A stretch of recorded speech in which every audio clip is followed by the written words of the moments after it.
నమస్తే. శ్రీ గురుభ్యో నమః. శ్రీమాత్రే నమః. మనం ప్రతి సంవత్సరం కూడా కర్తరులు అంటాం. కర్తెర అంటాం. ఈ కర్తరి అన్నది ఏంటి అంటే కృత్తికా నక్షత్రం అంటేనే వేడి నక్షత్రం, అగ్ని నక్షత్రం. ఈ నక్షత్రంలో మళ్ళీ సూర్యుడు దగ్గరికి ఆ నక్షత్రం ఉండడం ఇది పరిస్థితి. ఈ సమయాన్ని కర్తరి అంటారు. కర్తరిలో ముఖ్యంగా పనులు చేయకూడదు అంటారు. ఏ పనులు చేయకూడదు అంటే ఈ వేడి అధికంగా ఉన్నప్పుడు ఇది ముఖ్యంగా పెట్టినటువంటిది వ్యవసాయదారులకు పెట్టినటువంటి నియమం అనే చెప్పాలి.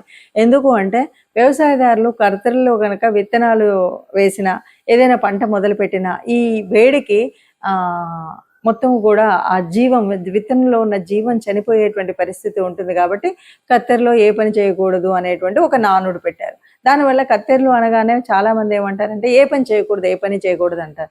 కానీ ఏ పని అన్నది కాదు. శుభకార్యాలు ఎందుకు చేయకూడదు అంటే ఆ శుభకార్యాలలో ఏ రకమైనటువంటి ఇబ్బందులు కలగకుండా ఉండాలి, అందరూ హాయిగా ఉండాలి, వేడికి తట్టుకోలేనటువంటి పరిస్థితి ఉండకూడదు. అందువల్ల కత్తెరలో ఏ పని చేయొద్దు అనేటువంటి ఒక నానుడు వచ్చింది. కాబట్టి ముఖ్యంగా వ్యవసాయదారులు పొలాలు దున్నుకొని సిద్ధంగా చేసుకున్నటువంటి వాళ్ళు ఏవి కొత్త విత్తనాలు పెట్టడానికి ప్రయత్నం కానీ ఇలాంటివి ఏవి చేయకుండా ఉండాలి. అది కాకుండా ఈ ఎండలో ప్రయాణాలు ఎక్కడికో వెళ్ళడం ఇలాంటివి చేయకూడదు. అలాగే పెళ్ళిళ్ళకు వీటికి అన్నప్పుడు కూడా జరిగేటువంటి ప్రమాదాలను ముందే ఊహించి ఈ ఎండకు వడదెబ్బ వల్ల చనిపోయేటువంటి వీళ్ళు ఉంటారు. కాబట్టి వీళ్ళ పెళ్ళికి వెళ్ళి వీళ్ళు చనిపోయారంటారు. అందువల్ల అలాంటి అపవాదులు రాకుండా ఉండడం కోసమే ఈ సమయాల్లో పెళ్ళిళ్ళు చేయొద్దని, లేకపోతే శుభకార్యాలు చేయొద్దు అనేటువంటిది మనకు పెట్టినటువంటి స్థితి.